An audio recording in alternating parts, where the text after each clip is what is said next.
internet! This is one of my favorite videos to film every year. It is time for me to tell you my favorite books of 2018. Now, normally with my favorites videos, I don't rank the books because I find it really hard to do that, but for whatever reason this year, when I sat down and looked at my favorite books, I had no trouble putting them in order. So I decided to mix it up this year and actually put them in order from my least favorite of the top 10 to my favorite of the top 10 and my favorite book of the year. So without further ado, let's jump in. Before I jump in, I'm going to give a few stats. Of my top 10 books, I had 6 of them that were fantasy, 3 of them that were YA contemporary, and then 1 that was adult fiction. And of those 10, only 4 of them were 2018 releases, and the rest of them were backlist books. Most of them were published in the last couple of years or so none of them are particularly old.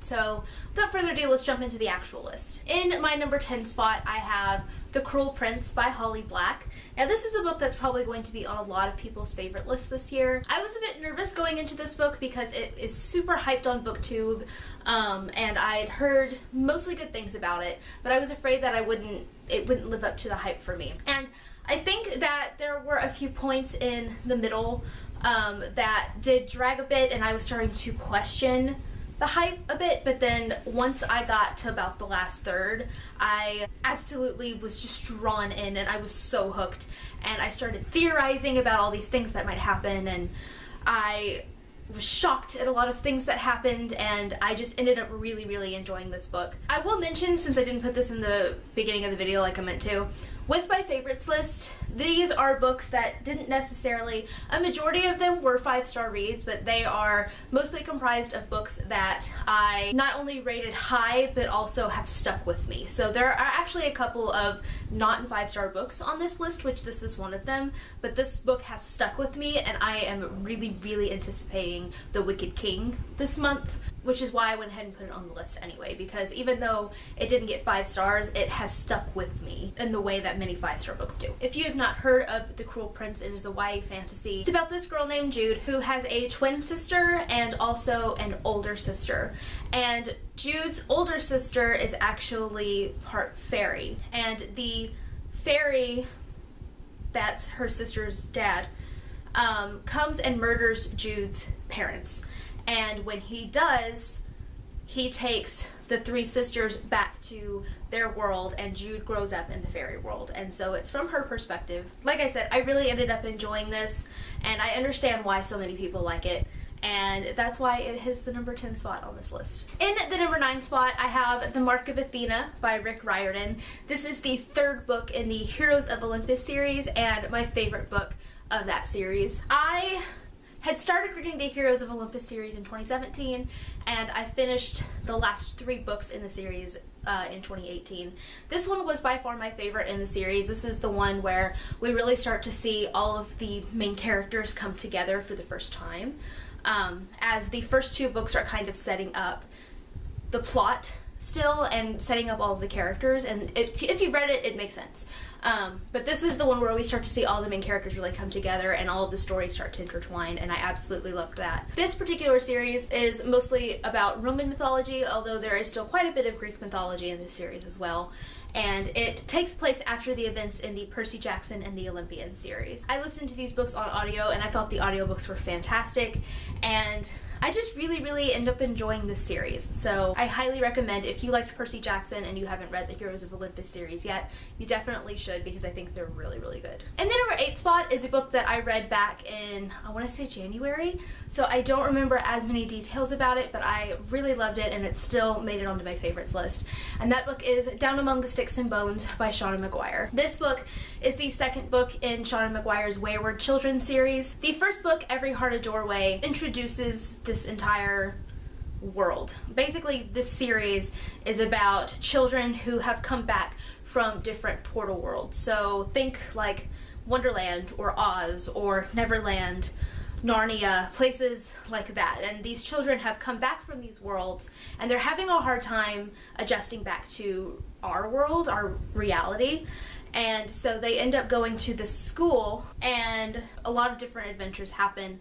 This particular book, it's the second book in the series, but it's also kind of a prequel, as this is the story of two of the characters we meet in the first book, Jack and Jill, and what happened in their world. And so far, out of the 3 books that are out, this is my favorite in the series. I loved this book. The 4th book actually comes out this month, so I am very excited to read that, as I believe it's also a prequel. This world was just so interesting, and seeing what these characters went through, and there's a lot of conversation about gender norms, and I just really thought that this book was fantastic. It's definitely my favorite in the series so far. All of these books are really good, and Shauna Maguire's writing style is just so capturing. I can't think of a really good word for it, but it's just, it really sucks you into the story, and I highly recommend these books if you haven't read them yet. All of them are very, very diverse, and Shauna Maguire does a really good job weaving all the little details together. In the number 7 spot, I have my first contemporary for the list, and that is Ramona Blue by Julie Murphy. Okay, my memory card got full. I think we're good now. So anyway, back to Ramona Blue. This book is about a girl named Ramona who has recently broken up with her girlfriend, and she's still kind of trying to get over her. Her and her sister and their dad live in a very, very small town. Her older sister is pregnant, and Ramona ends up crossing paths with an old childhood friend of hers named Freddie, and she starts to develop feelings for him, and so she starts to question her sexuality. Where she first identified as a lesbian, she's starting to think maybe now she might be bisexual or something else. I really, really loved this book. I liked the conversations that happened. As a bisexual woman myself, I really liked the way that she wrote this character and this story, and I know that Julie Murphy also identifies as bisexual, so this is an Own Voices book as well. And just weaving together all of the small town, like, family drama and other drama, I thought it was a really good book. I really thought it was well done. I really enjoyed reading it. I don't know if I liked it more than Dumplin'. I haven't decided which of her books is my favorite yet, but I definitely enjoyed this one and highly recommend it for those of you that haven't read it yet. Coming in at number 6, we have another contemporary, and that was Amy and Roger's Epic Detour by Morgan Matson. Now this one is a bit older. This was published way back in 2010, so it's quite a bit older. It may be the oldest book on this list. Pretty sure it is, but I really, really loved this book. I think it might be my new favorite Morgan Matson book. This book is about a girl named Amy who has recently lost her father in a car accident. She was in the car with him when the accident happened, and so she is having issues with driving and really just being in a car in general, but mostly driving. But the thing is, Amy's family is moving across the country, and her mom is already over in their new home in Connecticut because of work. So Amy is in charge from getting the family car, which I believe they start out in California, from California to Connecticut. But since Amy can't drive, Amy's mom talks to one of her friends, and her friend's son Roger is going to drive the car to Connecticut with Amy. When Amy and Roger start on this journey across, on this road trip, they decide to take a little bit of a detour and have some fun of their own. I loved this book. I think it's my new favorite Morgan Matson book. The only book by her I haven't read yet is her newest one, Save the Date. But of her oldest ones, this is definitely my favorite.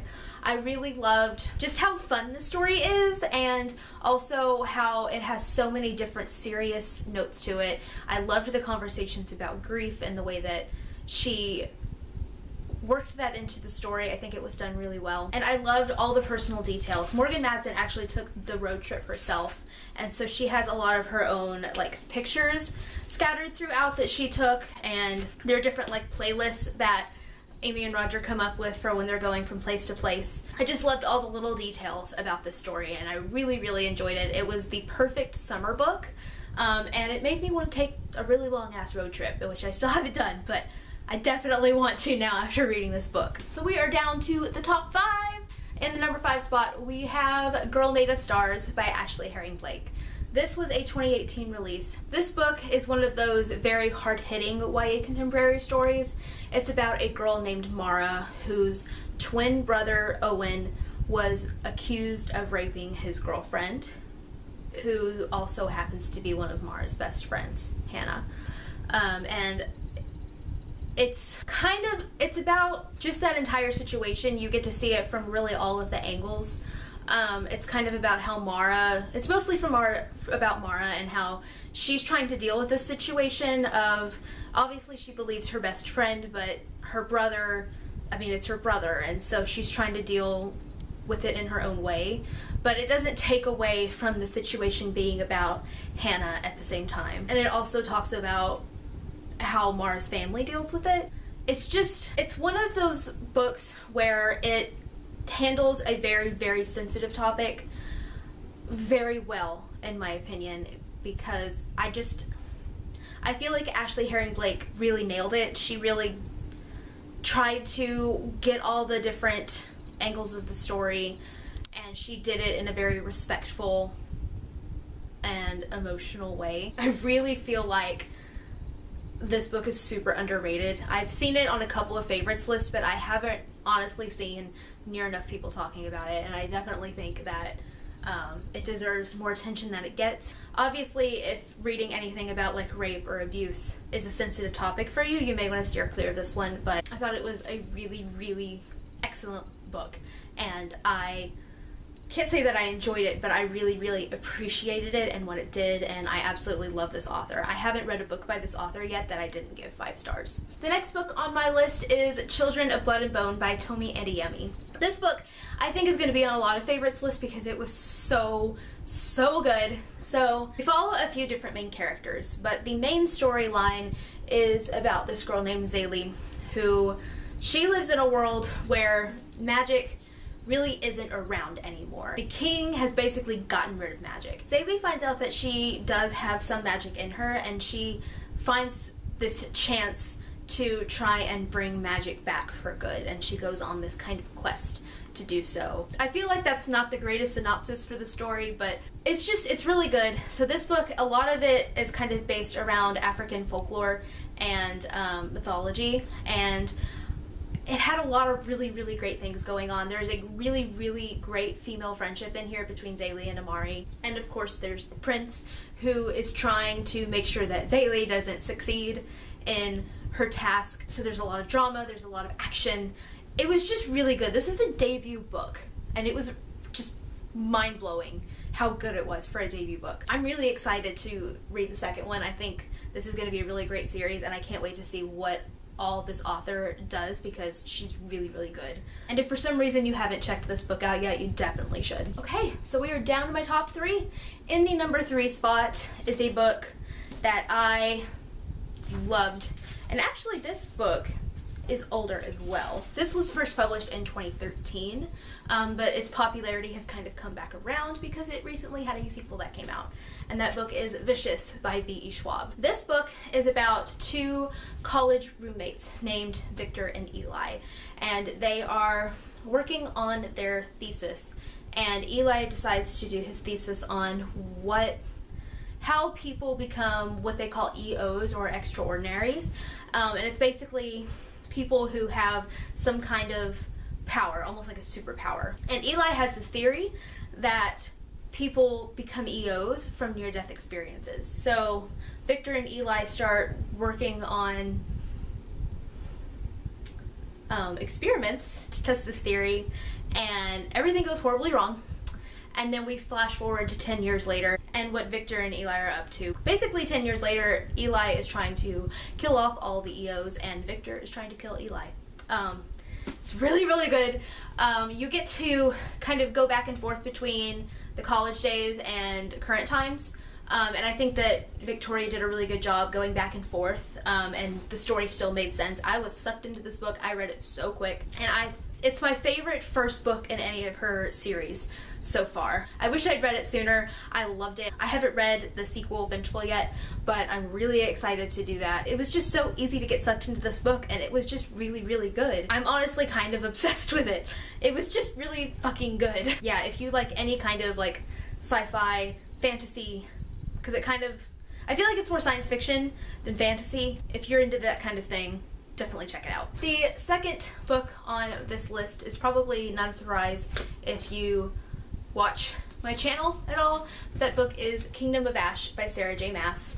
This is the final book in the Throne of Glass series. I spent many months rereading the series to prepare for this book, and this was a really, really good finale. It's a very big finale. This is probably, I think this is the longest book I've ever read. It clocked in at 980 pages. But I just think that she did a really, really good job with this ending. It was very satisfying. She did a really good job of tying in everything that happened between Empire of Storms and Tower of Dawn and really weaving it together. She still had all of her usual Sarah J. Maas twists and turns in this book. And it was just a really solid finale. It took me a while to read it because it's so long, but I had a lot of feelings. I cried quite a bit towards the end, and I just think that as far as finales go, this one is one of the best I've ever read. So I thoroughly enjoyed it. That's all I really have to say. It was just really, really good. And the #1 book on this list not only made it to the #1 spot for the year 2018, but it became my favorite standalone book of all time. And that book is The 7 Husbands of Evelyn Hugo by Taylor Jenkins Reid. Now this book has been very, very hyped, and I was a little worried going into this that it wouldn't live up to that hype, kind of like I was with The Cruel Prince. I don't know if I've ever read a book that deserved as much hype as this book got. It is just so fucking good. This is an adult book about a journalist named Monique who has gotten the chance to write Evelyn Hugo's biography. So Evelyn Hugo was an actress starting back in the 50s, and she's a very famous actress. Obviously she's not real, but you get where I'm going with this. And of course her life was very scandalous in the media because she was married 7 times. Gosh, this book, first off, I don't believe, to my knowledge, that this is an Own Voices book, but I still think that Taylor Jenkins Reid did a really good job. There were so many passages and lines about bisexuality that just, like, hit me. And I love how this is explored at a time where bisexuality wasn't even really talked about, let alone obviously accepted, but it wasn't even really talked about. God, it was just so, it was so good. I have a hard time talking about this book. I'm getting emotional. Not only did I fall in love with this book, Taylor Jenkins Reid she did a really good job of writing all of these characters to the point where they felt real. I started to feel like these were real people that I was reading about. And I got so sucked into the story and everything that Evelyn was going through. And at the same time, there are times in this book where Evelyn is not the most likable character. She makes a lot of really bad decisions, but at the same time, she really tries to do what she can to fulfill whatever goal she's trying to do, if that makes sense. So even though she's a very flawed character, I think that that made her feel more human because she was far from perfect. And just the romance, really all of the romances from the different characters in this book were just really well done. And I say that I cried in certain books throughout this video, but this book literally made me sob, like dramatically holding the book against my chest, sobbing multiple times. It happened multiple times, and I just got this feeling. You know how whenever you discover a new favorite book and you just get this feeling where it almost like it becomes a part of you? I got this pretty early on in this book. I love this book. I already want to read it again. I'm going to be reading it multiple times throughout my life. And I would definitely, now I want to read more by Taylor Jenkins Reid because I thought she did a really good job writing it as well. If you're hesitant about this book because of the hype, don't be. I don't know if I've ever read a hyped book that deserved it more than this book does, and everyone should read this. Thank you for coming to my TED Talk. So that's it for my favorite books of 2018. I want to know what your favorite book from 2018 was, so let me know down in the comments below, because if I haven't read it, I'll probably add it to my TBR.